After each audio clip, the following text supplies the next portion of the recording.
इंद्र विजय ग्रंथ, जैसा कि हम सभी जानते हैं, नाम से ही ज्ञात है कि इंद्र की महिमा का मंडन हुआ है। और इंद्र भारतवर्ष नहीं, आर्यावर्त नहीं, समस्त सृष्टि के प्रथम राजा के रूप में द्योतित है। और इंद्र की विजय से संबंधित यह जो व्याख्यान उस ग्रंथ पे आधारित है, यह निश्चित रूप से इंद्र को पराक्रम, ऐश्वर्य, बल, शौर्य का देवता माना जाता है। और जैसा कि पूर्ववर्ती विद्वानों ने कहा कि इंद्र जो है वह एक प्रतीक है मानव मन का। और जो विजय की बात की जा रही है, वह कहीं न कहीं हमें अपने मानव मन पे, अपनी इंद्रियों की विजय और मनोग्रहण से इसका अर्थ लिया जा रहा है। इंद्र विजय में दस्यु निग्रह चतुर्थ प्रक्रम जो है, उसके अंतर्गत मेधा तिथि, नीपा तिथि और भर्ग प्रगाथ द्वारा जो इंद्र की अभ्यर्थना की गई है, उसके ऊपर उस अंश पे मुझे व्याख्यान देने का आदेश हुआ है। और इस स्तुति के पूर्व, जैसा कि इंद्र की बात जब हो रही है, तो हम जानते हैं कि स्तुति में भी इंद्र के उन्हीं गुणों का वर्णन किया गया है, जो इंद्र की विशेषताओं को वर्णित करते हैं, बताते हैं। इंद्र के उन्हीं विशेषताओं को लेकर के उनके विविध नाम जो पड़े हुए हैं, उन्हीं के आधार पे ये स्तुतियाँ की गई हैं तीनों ऋषियों के द्वारा। तो वैदिक युग के देवों में जानते हैं हम कि इंद्र को बल, ओज तथा वीरता के प्रतीक के रूप में जाना जाता है। और उनकी महत्ता का अनुमान इसी से लगाया जा सकता है कि ऋग्वेद में उनकी स्तुति के में कहे गए जो सूक्त हैं, उनकी संख्या सबसे अधिक है, सारे देवताओं की स्तुतियों से अधिक है। इंद्र जो है ऋग्वेद में मानवीय तत्वों से परिपूर्ण देवता है। और इंद्र का वैयक्तिक रूप इतना प्रबल है कि उसमें मौलिक जो उनका प्रकृति है, उसका जो ज्ञान प्राप्त करना है, वह कहीं ना कहीं असंभव सा प्रतीत होता है। यदि हम व्युत्पत्ति के आधार पे कहते हैं, तो इंद्र की व्याख्या यास्क ने अपने निरुक्त में 13 प्रकार से इंद्र की व्याख्याएं की हैं, जिसमें से कुछ प्रमुख व्युत्पत्ति की चर्चा मैं आपके सामने रखूंगी। इराम गृणाति, इराम ददाति, इराम दधाति, इराम दारयते, इराम धारयते, इंद्रवे द्रवति, इंदौ रमते। इसमें जो व्याख्या की गई है, पहले प्रकार की इस व्याख्या में इन इरा या अन्न से संबंधित व्याख्या है। यानी वर्षा का देवता होने के कारण इंद्र अन्न के बीजों को प्रस्फुटित करते हैं। इरादार शब्द ही परोक्ष रूप से इंद्र कहा जाता है। इंधे भूतानि तद यदेनम प्राणैः समैन्धन तद इंद्रस्य इंद्रत्वम इति विज्ञायते। इदम कारणात्, इदम आग्रहण, इदम दर्शनात् इति औपमन्यवः।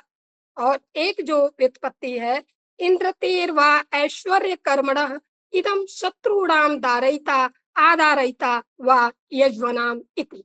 यह जो व्याख्या मिलती है, स्पष्ट है कि यह जो दारयिता के रूप में इंद्र की व्याख्या की गई है, स्पष्ट रूप से यह ऐश्वर्य का जो बोधक है। इंद्र धातु ऐश्वर्य का ही सामर्थ्यवाची है, समानार्थक है। और आग्रहण और औपमन्यों का मत है कि समस्त संसार का निर्माण करने अथवा इसके दृष्टा होने के कारण इदंकर इदंशिजः वे इंद्र। इंद्र धातु ऐश्वर्य या सामर्थ्य का वाचक होने से जो ऐश्वर्य है, वह हमें इंद्र को बलशाली और ऐश्वर्यशाली देवता के रूप में हमारे सामने प्रस्तुत करता है। यास्क के द्वारा जो दी गई व्युत्पत्तियां हैं, उसमें इंद्र धातु से जो इंद्र की निष्पत्ति मानी गई है, वह सर्वाधिक संतोषजनक जान पड़ती है, क्योंकि उसमें ऐश्वर्य की बात की गई है। और जब हम व्याकरणात्मक व्युत्पत्ति में आते हैं, तो पाणिनीय धातु पाठ में यदि परम ऐश्वर्य धातु प्राप्त होता है, इससे औणादिक र, रक या रन प्रत्यय लगाकर इंद्र शब्द को लौकिक व्याकरण में सिद्ध किया गया। इंद्र देवता की श्रेष्ठता ऋग्वेद में पूर्णतः निसंदिग्ध मानी जाती है।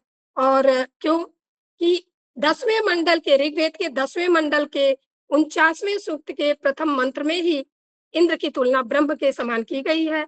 अहम दाम गृहते पूर्वम वस्वहम ब्रह्म क्रीडमम मह्यम वर्धनम।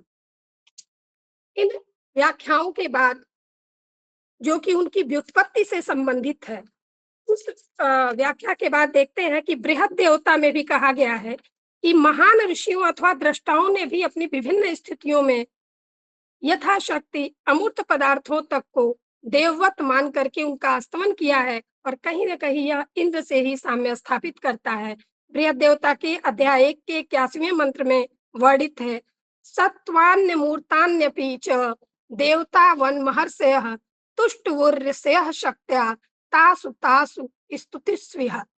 और इंद्र के लिए अन्य ऋषियों द्वारा दी गई स्तुतियों में इंद्र के स्वरूप को, इंद्र का जो स्वरूप है वह विशिष्ट लक्षणों, महान कार्यों, और जो इंद्र के विशेषण हम जानते हैं, जो उन्हें बजरी, सोमपा, वृत्तहा, मध्वा, इन सभी नामों से उनकी स्तुति की गई है। तो इसी प्रकार से जो 10 जो निग्रह चतुर्थ प्रक्रमा है, इसमें मेधा तिथि, नीपा तिथि और भर्ग प्रगाथ की अभ्यर्थना जो की गई है, उसके विषय पे मैं आती हूँ। उन्होंने जिस तरह से यहाँ इंद्र की स्तुति की है, उसमें मेधातिथि की जब स्तुति को हम देखते हैं, तो इनकी स्तुति को देखने से उन्होंने जो मंगल कामना की है अपने लिए और समाज के लिए, इंद्र की अभ्यर्थना करते हुए अभ्यर्थना सूक्तों में उन्होंने इंद्र के ऐश्वर्य का, इंद्र के गुणों का, इंद्र के बल का, शक्ति का वर्णन करते हुए उसे समाज कल्याण की अभ्यर्थना की है, प्रार्थना की है और समाज कल्याण के लिए मंगल कामना की है।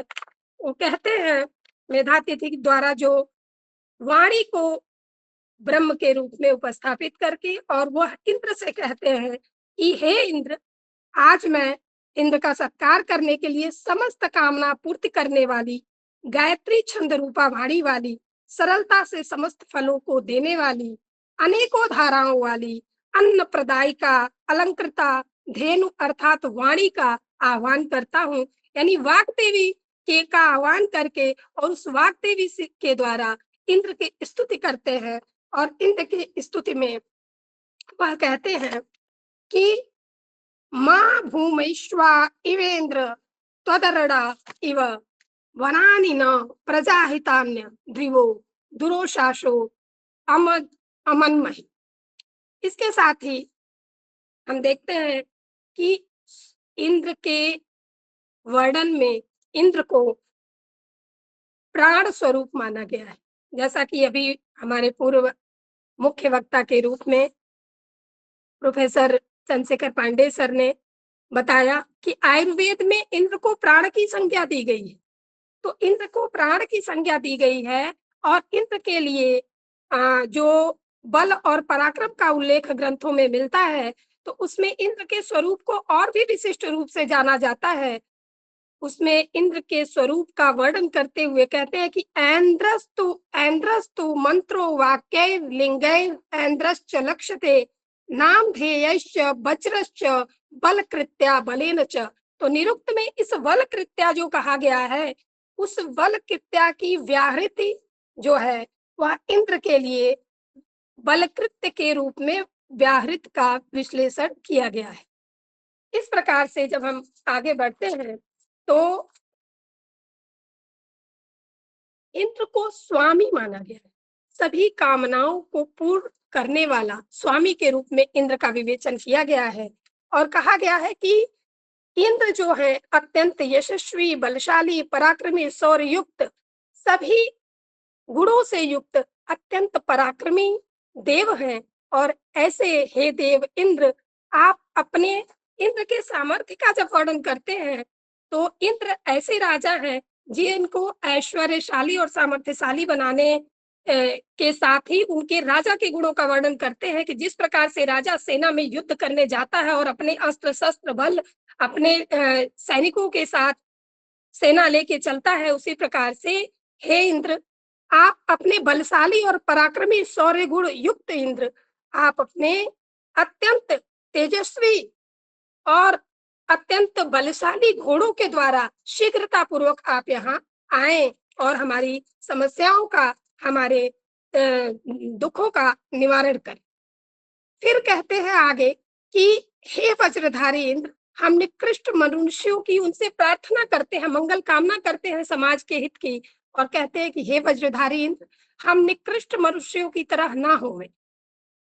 मंगल कामना अपने लिए भी करते हैं कि आप हमेशा ही सभी के अभ्यर्थना पे उपस्थित हो जाते हो, सभी की समस्याओं का समाधान करते हो, लेकिन फिर भी हे इंद्र, हमारी यह जो स्तुति है, वह आपके ऐश्वर्य को और ज़्यादा बढ़ाने वाली हो, आपके बल को और ज़्यादा समृद्ध करने वाली हो।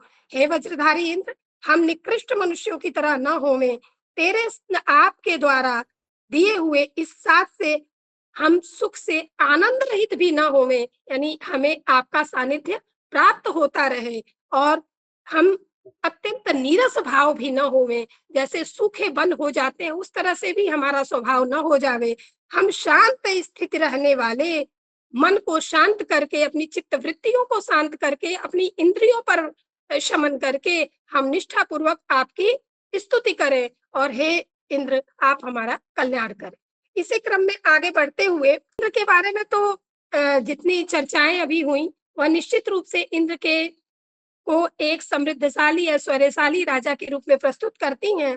और जो नीपा तिथि है, नीपा तिथि ने इंद्र को अपने संचेतना में, अपनी अभ्यर्थना में इंद्र से सहयोग तो प्राप्त करने की कामना की ही है, लेकिन साथ ही उन्होंने ये कामना की है कि हे इंद्र, आप आए, हमारा सहयोग करें, हमारे प्रत्येक बुलावे पर आप उपस्थित हुए, हमारी समस्याओं का निराकरण करें, और साथ ही आप हमारी समस्याओं का निराकरण करके आप उसी प्रकार से द्युलोक को पुनः वापस चले जाएं। तो हे इंद्र, अपने इन्होंने वर्णन किया है, कहते हैं कि सोम यज्ञ में सोमलता पत्थरों को उसी प्रकार कबाती है जिस तरह भेड़िया भेड़ को कपाता है। इस द्युलोक का शासन करके, इस प्रकार से द्युलोक का शासन करके आप पुनः द्युलोक को वापस चले जाए।